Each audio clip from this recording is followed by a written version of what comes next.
Hello दोस्तों, कैसे हो आप सब लोग। तो हमारी जो क्लासेस चल रही थी किसके लिए, रीड थर्ड ग्रेड के लिए जो क्लासेस चल रही हैं, जनरल साइंस की जो क्लासेस चल रही हैं, उसी में हम फिज़िक्स के टॉपिक्स के ऊपर चर्चा कर रहे थे। और फिज़िक्स में हमने दो दो टॉपिक कवर कर लिए थे। आज हमारा थर्ड टॉपिक है ध्वनि तरंगे व विद्युत चुम्बकीय तरंगे। ध्वनि तरंगे व विद्युत चुम्बकीय तरंगे। देखो, तरंग होती क्या है। तरंग एक प्रकार का विक्षोभ है जो माध्यम के वास्तविक परिवर्तन के बिना गति करता है। देखो, तरंग होता क्या है, एक प्रकार का विक्षोभ है जो माध्यम के वास्तविक परिवर्तन के बिना गति करता है। ठीक है। तरंग क्या है, विक्षोभ होता है। तरंग के द्वारा ऊर्जा का स्थानांतरण एक स्थान से दूसरे स्थान पर होता है। तरंग के द्वारा ऊर्जा का स्थानांतरण एक स्थान से दूसरे स्थान पर होता है। तरंग जो होती है वो दो प्रकार की होती है। एक तो होती है यांत्रिक तरंगे। यांत्रिक तरंगे जो कि माध्यम की आवश्यकता जिनमें नहीं होती है, जिनके संचरण हेतु माध्यम की आवश्यकता नहीं होती है, उनको बोलते हैं यांत्रिक तरंगे, जैसे कि ध्वनि तरंगे। ये भी दो प्रकार की होती हैं, एक तो होती है अनुप्रस्थ और एक होती है अनुदैर्ध्य। देखो, अनुप्रस्थ जो तरंगे होते हैं उसमें क्या होता है कि इसमें क्या होता है कि संचरण की दिशा माध्यम के कणों या कंपन की दिशा के लंबवत होती है। इसमें संचरण की जो दिशा होती है, संचरण की जो दिशा होती है वो माध्यम के कणों की कंपन की दिशा के क्या होती है, लंबवत होती है। ठीक है। यानी कि 90 डिग्री का एंगल बनाते हैं संचरण की दिशा और माध्यम के कणों की कंपन जो हो रहा है उसकी दिशा के लंबवत। ठीक है। और देखो, अनुदैर्ध्य जो तरंग होती है उसमें क्या होता है, अनुदैर्ध्य तरंग संचरण की दिशा माध्यम के कणों के कंपन की दिशा के समांतर होते हैं, यानी कि समांतर। ठीक है। तरंग संचरण की दिशा माध्यम के कणों की कंपन की दिशा के समानांतर होती है। इसमें क्या होता है, अनुप्रस्थ जो तरंगे होती हैं, अनुप्रस्थ तरंगों में क्या होता है कि तरंग संचरण में शंख व गर्त के रूप में होते हैं। जैसे ये कोई तरंग है, तरंग ऐसे बनती है। तरंग में क्या होता है, ऊपर वाला जो भाग है उसको शंख बोलेंगे और नीचे नेगेटिव में जाएगा तो उसको बोलेंगे है गर्त। तो तरंग संचरण शंख और गर्त किसके रूप अनुप्रस्थ में दिखाई देते हैं, जबकि अनुदैर्ध्य तरंगों के बारे में बात करें तो संचरण संपीडन व विरलन के रूप में होता है। संपीडन और विरलन, देखो ये तो हो गया संपीडन और ये हो गया इसके लिए विरलन, यानी कि बहुत सारा गैप है ना, तो विरलन।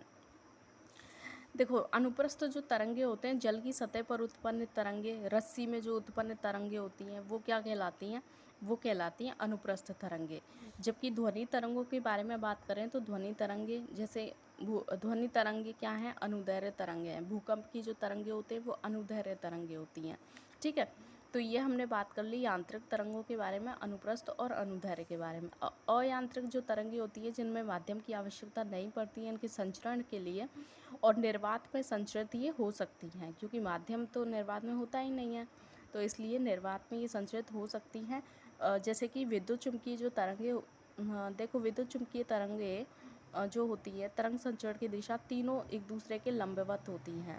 ये ध्यान रख लेना, विद्युत चुम्बकीय तरंगों का वेग लगभग प्रकाश के वेग के बराबर होता है यहाँ पे, और विद्युत चुम्बकीय तरंगे के एग्जाम्पल है। ठीक है।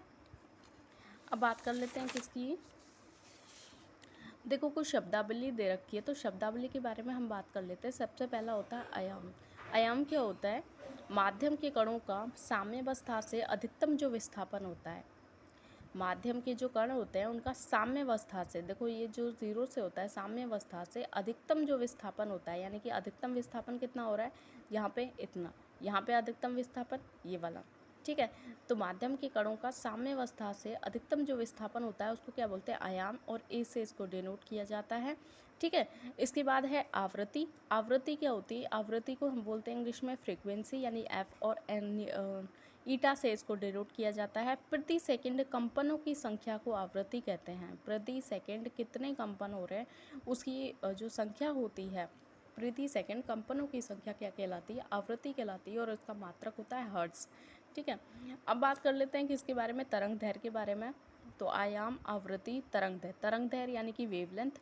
दो पास पास स्थित शंख या गर्तों के बीच की जो दूरी होती है, दो पास पास स्थित शंख व गर्तों के बीच की दूरी। देखो ये तो है शंख, ये है गर्त, तो दो पास पास शंख हैं उनके बीच की दूरी या फिर दो पास पास जो गर्त हैं उनके बीच की दूरी क्या कहलाती है? तरंगदैर्घ्य कहलाती है। अब है तरंग वेव। जो तरंग वेव जो होती है, म्यू से डिनोट करते हैं इसको। प्रति सेकंड तरंग द्वारा तय की गई दूरी। एक सेकंड में कितनी दूरी तय की गई है तरंग के द्वारा, उसको क्या बोलते हैं? तरंग वेव। तरंग वेव जो होती है वो आवृत्ति इंटू तरंगदैर्घ्य का फलन होता है। तरंग वेव जो होता है वो होता है एफ इंटू लेमडा या म्यू लेमडा या फिर एफ इंटू लेमडा। ठीक है,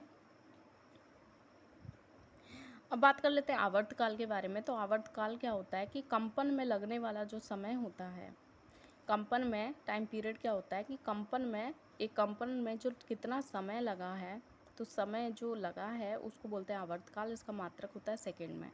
अब बात कर लेते हैं हम इलेक्ट्रोमैग्नेटिक वेव्स या विद्युत चुम्बकीय तरंगों के बारे में। तो विद्युत चुम्बकीय तरंगे क्या हमने आवेश रहित होती हैं? पहली बात तो माध्यम की आवश्यकता इनमें नहीं होती है, यांत्रिक तरंगे हैं। निर्वात में गति कर सकती हैं, क्योंकि निर्वात में माध्यम नहीं होता है तो निर्वात में गति कर सकती हैं। अनुप्रस्थ तरंगे होती हैं। कैसी तरंगे होती हैं? अनुप्रस्थ तरंगे होती हैं, इनका ध्रुवण किया जा सकता है। ये अनुप्रस्थ तरंगे होती हैं, इनका ध्रुवण किया जा सकता है। चाल वेग प्रकाश के वेग के बराबर होता है।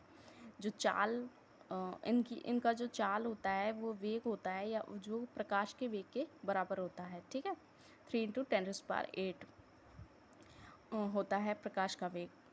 विद्युत क्षेत्र, चुंबकीय क्षेत्र और तरंग संचरण की दिशा एक दूसरे के इसमें लंबवत होती है। विद्युत क्षेत्र, चुंबकीय क्षेत्र के संचरण की दिशा जो होती है, तीनों एक दूसरे के लंबवत होते हैं। ठीक है, इनके प्रकारों के बारे में बात करें तो एक तो होती है गामा, एक्स तरंग, यूवी, दृश्य, अवरक्त, सूक्ष्म और रेडियो। गामा तरंग, एक्सरे, गामा, एक्सरे, यूवी, दृश्य, अवरक्त, सूक्ष्म और रेडियो। देखो इधर से नीचे जाएंगे हम, गामा से रेडियो की तरफ जब जाते हैं तो इसमें क्या होता है कि जो तरंग दैर्घ्य होती है वो बढ़ती है। तरंग दैर्घ्य गामा से रेडियो की तरफ जाने पर क्या है? बढ़ती है। क्या है? बढ़ती है। ठीक है, तो और तरंग दैर्घ्य डायरेक्टली प्रोपोर्शनल होता है 1/म्यू के। म्यू क्या है? आवृत्ति। ठीक है, ये क्या है? आवृत्ति। अब इस विवग्योर के बारे में हम जानते हैं। तो विवग्योर में क्या होता है कि 400 नैनोमीटर टू 700 नैनोमीटर। विवग्योर क्या होता है कि 400 से 700 नैनोमीटर के बीच में का जो प्रकाश जो स्पेक्ट्रम होता है वो घेरता है विवग्योर, इसी में काम करता है। अब बात कर लेते हैं किसके बारे में? गामा किरणों के बारे में। तो गामा किरणें जो होती हैं वो उसकी खोज की है पॉल विलार्ड ने। किसने खोज की है? पॉल विलार्ड ने खोज की है। तरंग दैर्घ्य कम होने के कारण इनकी ऊर्जा, आवृत्ति व भेदन क्षमता अधिक होती है। गामा जो किरणें होती है उनमें तरंग दैर्घ्य कम होती है। तरंग दैर्घ्य कम होने के कारण उनकी जो ऊर्जा, आवृत्ति, वेदन क्षमता जो होती है वो अधिकतम होती है। कैंसर के उपचार में गामा किरणों का यूज़ किया जाता है। एक्सरे चिकित्सा क्षेत्र में कैंसर के उपचार में यूज़ किया जाता है। और यूवी किरणें स्रोत सूर्य के समान उच्च ताप निकायों से यूवी निकलती हैं। जैसे सूर्य के समान उच्च ताप निकाय हैं उनसे ये यूवी किरणें निकलती हैं। ठीक है, जैसे सूर्य यूज़ क्या है? जल शुद्धिकरण में, शल्य उपकरणों को विसंक्रमित करने में। ठीक है, और फोटो इलेक्ट्रिक इफेक्ट और आँखों की लेजर सर्जरी जो होती है उसमें भी यूवी किरणें काम आती हैं। अवरक्त तरंगें क्या होती हैं? इनका जो यूज़ होता है वो होता है फोटोग्राफी में, रडार में, वायुयानों के नेविगेशन हेतु। अवरक्त जो तरंगें होती हैं इंफ्रारेड रेज होती हैं, फोटोग्राफी में यूज़ होती हैं। रडार में वायुयानों के नेविगेशन हेतु यूज़ होती हैं।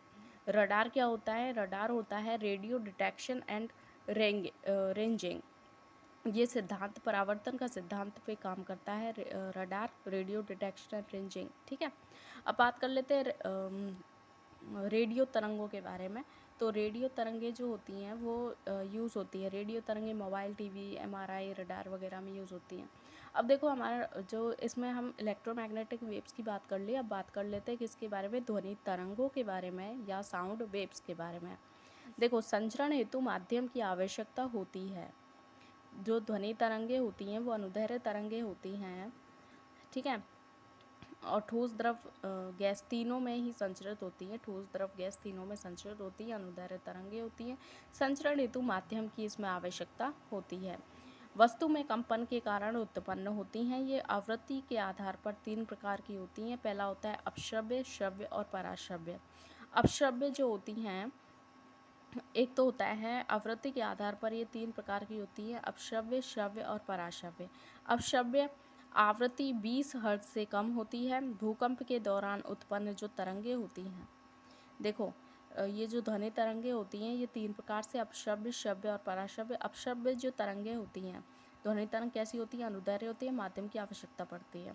तो अपश्रव्य तरंगे जो होती हैं वो आवृत्ति 20 हर्ट्ज से कम की होती है। श्रव्य में आवृत्ति जो होती है 20 हर्ट्ज से 20,000 हर्ट्ज के बीच में होती है। और पराश्रव्य में होती है आवृत्ति 20 किलो हर्ट्ज, यानी 20,000 यानी कि 20 किलो हर्ट्ज से ज़्यादा की आवृत्ति होती है। तो भूकंप के दौरान उत्पन्न तरंगे अपश्रव्य कहलाएंगी। श्रव्य जिनको मनुष्य सुन सकता है 20 हर्ट्ज से 20,000 हर्ट्ज के बीच में, या 20 किलो हर्ट्ज के बीच में, इनका जो ये इस तरह से होती है, ठीक है। और आवृत्ति कीट जो ये पराश्रव्य होती हैं, कीट, चमगादड़, कुत्ता वगैरह, इनके द्वारा ही सुनी जा सकती हैं। ये मनुष्य के द्वारा नहीं सुन सकते इसको, ठीक है। अब बात कर लेते हैं किसके बारे में, जो पराश्रव्य तरंगों के यूज़ क्या क्या हैं। पराश्रव्य जो तरंगे होती हैं उनके क्या क्या यूज़ हैं। तो चिकित्सा क्षेत्र में यूज़ किया जाता है, सोनोग्राफी वगैरह में।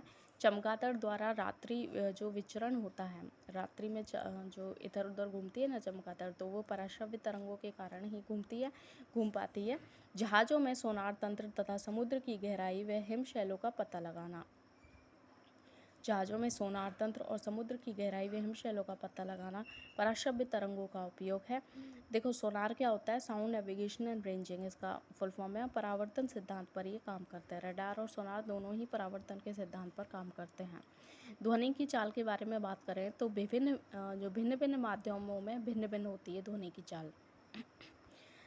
देखो ध्वनि की जो चाल होती है वो क्या होती है, भिन्न भिन्न माध्यमों में क्या होती है, भिन्न भिन्न होती है। प्रत्यास्थता एवं घनत्व पर निर्भर करती है। ध्वनि की चाल माध्यम के अकॉर्डिंग होती है। प्रत्यास्थता व घनत्व पर निर्भर करती है। जैसे V बराबर √E/D। E क्या है, प्रत्यास्थता, और D क्या है, घनत्व, ठीक है। ये फॉर्मूला याद रखना। इसका जो चाल होता है, वेग होता है, नम जो वायु होती है उसका घनत्व कम होता है, अतः ध्वनि क्या होती है वो ज़्यादा आती है। नम वायु जैसे जो बरसात वगैरह होती है उसमें मेढक की टर टर आवाज़ आती है, क्योंकि घनत्व कम होता है तो ध्वनि चाल ज़्यादा होती है, तो ज़्यादा ज़ोर से आवाज़ आती है। शुष्क वायु का जो घनत्व होता है वो ज़्यादा होता है, अतः ध्वनि की चाल कम होती है। ठोस की प्रत्यास्थता अधिक व गैस की प्रत्यास्थता कम होती है। देखो ठोस की जो प्रत्यास्थता होती है वो अधिक होती है वजह कंपैरिजन टू गैसेस की। प्रत्यास्थता के बारे में अगर बात करें, इलास्टिसिटी ठोस की ज़्यादा होती है, ठोस की, फिर द्रव की, फिर लास्ट में है गैस की। वी निर्वात की 0 होती है क्योंकि माध्यम होता ही नहीं है यहाँ पे। ध्वनि की चाल को प्रभावित करने वाले जो कारक है उसमें सबसे पहला आता है तापमान। ध्वनि डायरेक्टली प्रोपोर्शनल होती है तापमान के, ठीक है। तापमान जितना ज़्यादा होगा जैसे उतनी ही ध्वनि की चाल होगी। जैसे 1 डिग्री सेंटीग्रेड को अगर हम बढ़ाते हैं तो 0.6 मीटर प्रति सेकंड जो चाल होती है ध्वनि की वो बढ़ जाती है, ठीक है। अब दाब के बारे में बात करते हैं तो दाब का ध्वनि की चाल पर कोई प्रभाव नहीं पड़ता है। ध्वनि की चाल पर दाब का कोई भी इफेक्ट नहीं पड़ता। हवा के बारे में बात करें, इसकी चाल ध्वनि की चाल के चाल देख समानांतर दिशा में है तो चाल बढ़ जाएगी, विपरीत दिशा में है तो चाल कम हो जाएगी, हवा की दिशा। अब बात कर लेते हैं ध्वनि के लक्षणों के बारे में। देखो ध्वनि के लक्षण, पहली है तीव्रता। ध्वनि के लक्षण कौन कौन से हैं, तो लक्षणों में बात करें तो ध्वनि की तीव्रता है, आई डायरेक्टली प्रोपोर्शनल होता है ए का स्क्वायर। आई यानी कि तीव्रता और ए आयाम का स्क्वायर। जो तीव्रता होती है वो आयाम का स्क्वायर होती है। आयाम बढ़ने के साथ ध्वनि की तीव्रता भी बढ़ती है, ठीक है। आयाम के बढ़ता है तो ध्वनि की तीव्रता भी बढ़ती है। डीबी में इसको मापा जाता है, डेसिबल में मापा जाता है तीव्रता को। ध्वनि के धीमे या तेज होने की जो पहचान होती है उसको बोलते हैं हम तीव्रता। तीव्रता क्या होती है कि ध्वनि की धीमी या कितनी ध्वनि धीमी है, तेज है, उसको बोलते हैं तीव्रता से पहचान होती है। प्रबलता क्या होती है? एकांक समय में एकांक क्षेत्रफल से गुजरने वाली ध्वनि की जो ऊर्जा होती है, ध्वनि की एकांक समय में एकांक क्षेत्रफल से गुजरने वाली ध्वनि की जो ऊर्जा होती है उसको बोलते हैं क्या? प्रबलता। फुसफुसाहट विस्परिंग में जो होती है 15 से 20 डेसिबल की साउंड चाहिए विस्परिंग में, यानी कि फुसफुसाहट जो करते हैं उसमें। प्रबलता क्या होती है? एकांक समय में एकांक क्षेत्रफल से गुजरने वाली जो ध्वनि होती है उसको बोलते हैं प्रबलता। देखो WHO के अनुसार ध्वनि प्रदूषण अगर 80 डेसिबल से ज़्यादा है तो ध्वनि प्रदूषण की कैटेगरी में आता है। देखो इसमें भी कुछ चीज़ें मेंशन है, जैसे रेजिडेंशियल जो एरिया है जहाँ पे निवास जो लोग वहाँ करते हैं, तो दिन के समय 55 डेसिबल माना गया है WHO के अनुसार। ध्वनि कितनी होनी चाहिए? 55 डेसिबल होनी चाहिए दिन के समय, रात के टाइम -10 कर दो 45। जो वाणिज्यिक क्षेत्र होता है, कमर्शियल एरिया होता है, उसमें दिन के समय 65 है, रेजिडेंशियल एरिया में 55, वाणिज्यिक में 65। औद्योगिक क्षेत्र होता है उसमें 75 डेसिबल, औद्योगिक क्षेत्र यानी कि इंडस्ट्रियल जो एरिया होता है उसकी ज़्यादा होती है तो 75। और जो शांत क्षेत्र होता है उसकी तो 50 ही होती है, जैसे हॉस्पिटल वगैरह आते हैं ना इसमें, तो शांत क्षेत्र की 50 डेसिबल। अब बात कर लेते हैं तारत्व के बारे में। तो ध्वनि की पतले या भारी होने की जो पहचान होती है वो तारत्व कहलाती है। ध्वनि कितनी पतली है, कितनी क्या है, भारी है, तो उसकी पहचान हम तारत्व से करते हैं। इसका मान आवृत्ति पर निर्भर नहीं करता है। मान क्या होता है कि इसका आवृत्ति पर डिपेंड नहीं करता है, इसका मान तारत्व जो होता है वो तारत्व का मान जो होता है वो आवृत्ति पर निर्भर करता है। देखो तारत्व का जो मान होता है ना वो किस पे डिपेंड करता है? आवृत्ति पर निर्भर करता है। यानी कि तारत्व को हम किससे डिनोट करते हैं? यानी कि आवृत्ति के समानुपाती होता है। देखो महिलाओं में आवृत्ति ज़्यादा होती है, इसका मतलब तारत्व ज़्यादा है। महिलाओं में क्या होता है कि आवृत्ति ज़्यादा होती है तो तारत्व ज़्यादा होता है, तो आवाज़ पतली होती है। आवृत्ति में वृद्धि के साथ जो तारत्व है जो वो भी क्या बढ़ता है। अब बात कर लेते हैं, तीव्रता हो गई, तारत्व हो गया, प्रबलता हो गई। अब बात करते हैं अनुरणन के बारे में। अनुरणन क्या होता है? रिवर्बरेशन क्या होता है? बहुल परावर्तन के कारण गूंज उत्पन्न होती है ना, तो उसको बोलते हैं बहुल। जब बहुत बार परावर्तन होता है ध्वनि का तो एक गूंज उत्पन्न होती है, उसको बोलते हैं, जैसे बादल गर्जन में होता है। प्रतिध्वनि क्या होती है? प्रतिध्वनि परावर्तन के बाद सुनाई देने वाली जो ध्वनि होती है उसको बोलते हैं प्रतिध्वनि। प्रतिध्वनि बार बार रिपीट आती है ना, जो परावर्तन के बाद उत्पन्न बात सुनाई देने वाली जो ध्वनि होती है उसको बोलते हैं प्रतिध्वनि। आवश्यक शर्त क्या है प्रतिध्वनि की? तो वास्तविक व परावर्तित ध्वनि के मध्य कम से कम 0.1 सेकंड का समांतराल होना चाहिए। वास्तविक व परावर्तित ध्वनि के मध्य कम से कम कितने का? 0.1 सेकंड का क्या होना चाहिए? समांतराल होना चाहिए। ठीक है। और श्रोता व परावर्तक सतह के जो मध्य कम से कम 17 मीटर की दूरी होनी चाहिए। श्रोता व परावर्तक सतह के मध्य कम से कम 17 मीटर की दूरी होनी ही चाहिए। तो ये दो आवश्यक शर्तें हैं किसके लिए? प्रतिध्वनि के लिए। किसके लिए? प्रतिध्वनि के लिए। नोट है, स्टेथोस्कोप ध्वनि के परावर्तन सिद्धांत पर जो स्टेथोस्कोप होता है जो डॉक्टर यूज़ करते हैं, तो ये क्या करता है? ध्वनि के परावर्तन सिद्धांत पर ये काम करता है। अब बात कर लेते हैं किसके बारे में? ध्वनि तरंगों का अपवर्तन। देखो ध्वनि तरंग अपवर्तन भी करती हैं माध्यम से, दूसरे माध्यम में जब जाती हैं तो अपने पथ से क्या होती हैं? विचलित हो जाती हैं। अपने पथ से जो विचलित हो जाती हैं, जैसे सघन से अगर विरल में जाएंगी तो क्या होंगी? अपने पथ से दूर चल जाती हैं, और अगर विरल से सघन में जाएंगी तो ये पथ जो ये अभिलंब है उसकी ओर मुड़ जाती हैं। ठीक है, तो इसको क्या बोलते हैं? अपवर्तन बोलते हैं। एक माध्यम से दूसरे माध्यम में जब जाती हैं तब ये अपवर्तन की घटना होती है। अपवर्तन के कारण ही ध्वनि दिन के समय रात को दूर तक सुनाई देती है। अपवर्तन के कारण ये जो ध्वनि होती है वो दिन के बजाय रात को दूर तक सुनाई देती हैं। ठीक है, ध्वनि का व्यतिकरण देख लेते हैं। तो जब किसी आयाम व आवृत्ति की दो तरंगें, जब किसी आयाम और आवृत्ति की जो दो तरंगें होती हैं किसी बिंदु पर अगर मिलती हैं तो उस बिंदु पर ध्वनि ध्वनि का 2 बार लिख दिया, ध्वनि का पुनर्वितरण होता है। एक तो होती है संपोषी वितरण, एक होता है विनाशी वितरण। संपोषी क्या होता है, सब आयाम और आवृत्ति की जो समान आयाम और आवृत्ति की जो 2 तरंगें एक ही कला में अगर किसी बिंदु पर मिलती हैं तो आयाम क्या होता है, बढ़ जाता है, और विपरीत कला में एक ही बिंदु पर अगर मिलती हैं तो आयाम क्या होता है, घट जाता है। ठीक है, आयाम क्या होता है, घट जाता है। अब अनुनाद के बारे में बात कर लेते हैं। तो अनुनाद क्या होता है, ध्वनि तरंगे मुक्त रूप से दोलन करने वाले पिंड में अनुनाद उत्पन्न करती हैं। अनुनाद क्या होता है, जो ध्वनि तरंगे होती हैं मुक्त रूप से दोलन करने वाले जो पिंड होते हैं उनमें अनुनाद उत्पन्न करती हैं। जैसे रेडियो अनुनाद, रेडियो जो होता है वो अनुनाद के सिद्धांत पर कार्य करता है। कीस्टोन से तोड़ने हेतु अनुनाद काम में लिया, जो कीस्टोन होता है यानी कि पथरी वथरी जो को तोड़ने के लिए अनुनाद के स्थान पर अनुनाद को ही काम में लिया जाता है। तो ध्वनि अनुनाद भी शो करती है। एक होता है डॉपलर इफेक्ट। डॉपलर प्रभाव क्या होता है ध्वनि का, इसमें क्या होता है कि जब ध्वनि के स्रोत व श्रोता के मध्य सापेक्ष गति हो, ध्वनि के स्रोत जहाँ से निकल रही है और श्रोता जिसको जो सुन रहा है, श्रोता के मध्य सापेक्ष गति हो, उन दोनों के या तो पास पास आ रहे हो या दूर दूर जा रहे हो, तो श्रोता को ध्वनि की आवृत्ति बदलती हुई प्रतीत होती है। जो सुनने वाला है ना उसको आवृत्ति कैसी होती है, ध्वनि बदलती हुई प्रतीत होती है। इसे क्या बोलते हैं, ड्रॉपलर इफेक्ट बोलते हैं। जैसे दूरी अगर बढ़ेगी तब आवृत्ति कम हो जाएगी, और दूरी अगर कम होगी तो आवृत्ति बढ़ जाएगी। तो प्रकाश तरंगों में डॉपलर प्रभाव देखा जाता है। प्रकाश जो तरंगे होती हैं ना उसमें डॉपलर प्रभाव देखा जाता है। ध्वनि विवर्तन के बारे में बात करें तो ध्वनि विवर्तन वह गुण है जिसके कारण ध्वनि अवरोधक सतह के किनारों से मुड़कर विभिन्न दिशाओं में गति करती है।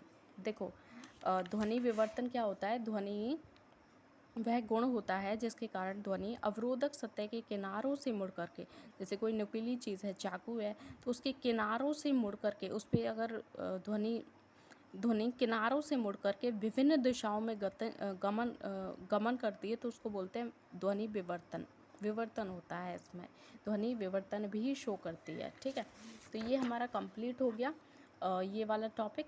ठीक है, नेक्स्ट क्लास में नेक्स्ट टॉपिक के बारे में बात करेंगे। ओके।